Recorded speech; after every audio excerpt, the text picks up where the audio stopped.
Hello everyone, welcome to no more GK.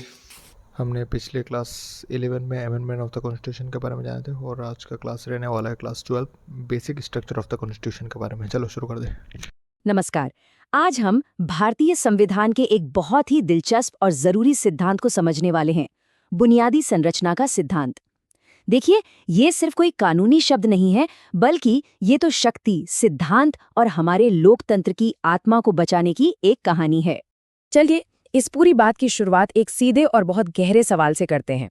क्या कोई संसद संविधान में बदलाव करके उसे ही खत्म कर सकती है? क्या संविधान के पास खुद को बचाने का कोई तरीका है? और इसी सवाल के जवाब में दशकों तक भारत की दो सबसे ताकतवर संस्थाओं के बीच एक जबरदस्त संवैधानिक रस्साकशी चली। एक तरफ थी भारत की संसद और दूसरी तरफ भारत का सुप्रीम कोर्ट। अब इस पूरे टकराव की जो जड़ थी वो संविधान के दो खास आर्टिकल्स में थी। एक तरफ था आर्टिकल 368 जो संसद को संविधान में बदलाव करने की पावर देता है, और दूसरी तरफ था आर्टिकल 13 जो कहता है कि मौलिक अधिकारों यानी फंडामेंटल राइट्स के खिलाफ कोई भी कानून नहीं बन सकता।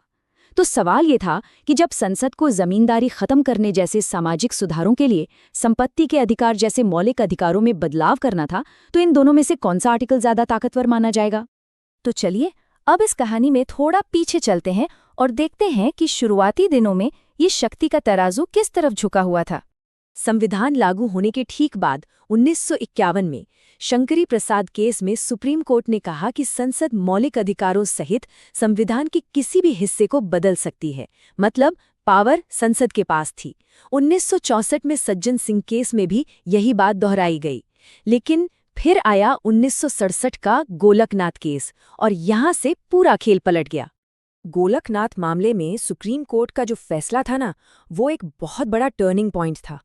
इसने संसद और न्यायपालिका के बीच सीधे टकराव की जमीन तैयार कर दी। अब इस स्लाइड में जो कहा गया है वो सच में दिलचस्प है। सुप्रीम कोर्ट ने फैसला सुनाया कि मौलिक अधिकार सर्वोपरि और अपरिवर्तनीय हैं, मतलब उन्हें बदला नहीं जा सकता, और इसलिए संसद आर्टिकल 368 का इस्तेमाल करके इन अधिकारों को ना तो छीन सकती है और ना ही कम कर सकती है। बस इस एक फैसले ने संसद की शक्तियों पर एक बड़ी लगाम लगा दी। जाहिर है संसद इस पर चुप नहीं बैठने वाली थी। 1971 में संसद में 24वां संविधान संशोधन पास किया। इसमें साफ साफ कह दिया गया कि संसद को किसी भी मौलिक अधिकार को छीनने की पावर है और ऐसा कोई भी बदलाव आर्टिकल 13 के दायरे में नहीं आएगा। मतलब टकराव अब अपने चरम पर था। और इसी जबरदस्त टकराव के बीच से भारतीय संवैधानिक कानून का सबसे बड़ा और मौलिक सिद्धांत निकलकर सामने आया। ये हमारी कहानी का क्लाइमैक्स है। ये सब हुआ 1973 के ऐतिहासिक केशवानंद भारती मामले में। ये कोई छोटा मोटा केस नहीं था। इसकी सुनवाई सुप्रीम कोर्ट की आज तक की सबसे बड़ी बेंच यानी 13 जजों ने की थी।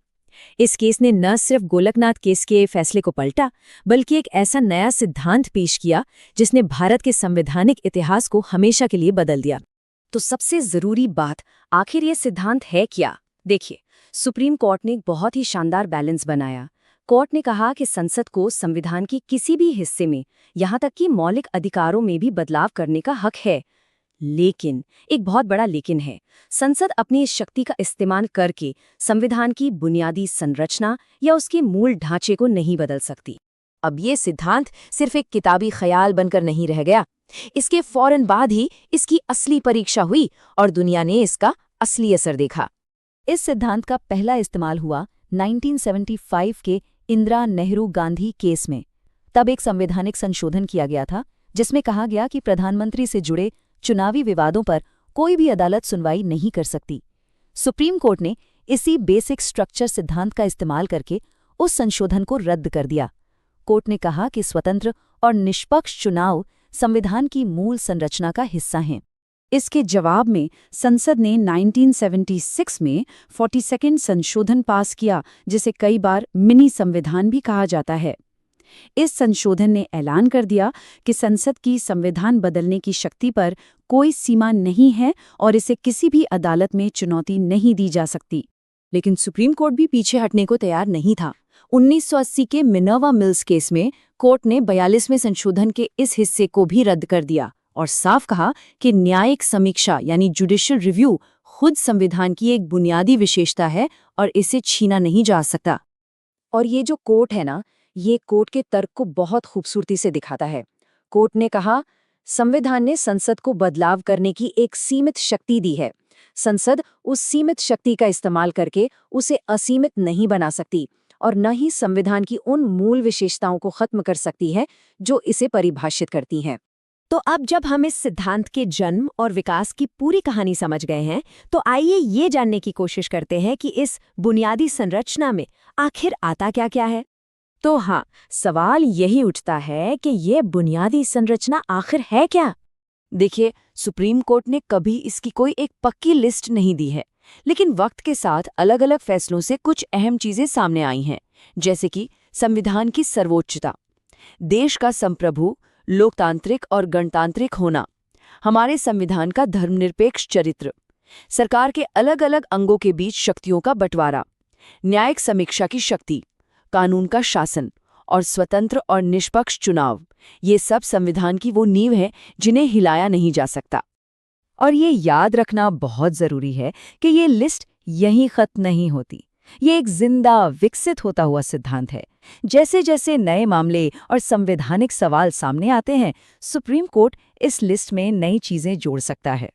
तो आखिर में ये बुनियादी संरचना का सिद्धांत न्यायिक निगरानी और संसदीय इच्छा के बीच एक बहुत ही नाजुक संतुलन को दिखाता है। ये एक ऐसा बैलेंस है जो भारतीय लोकतंत्र की रक्षा करता है। लेकिन सोचने वाली बात यह है कि सत्ता के इन दो बड़े केंद्रों के बीच की ये रस्साकशी कब तक इस नाजुक संतुलन में बनी रह सकती है।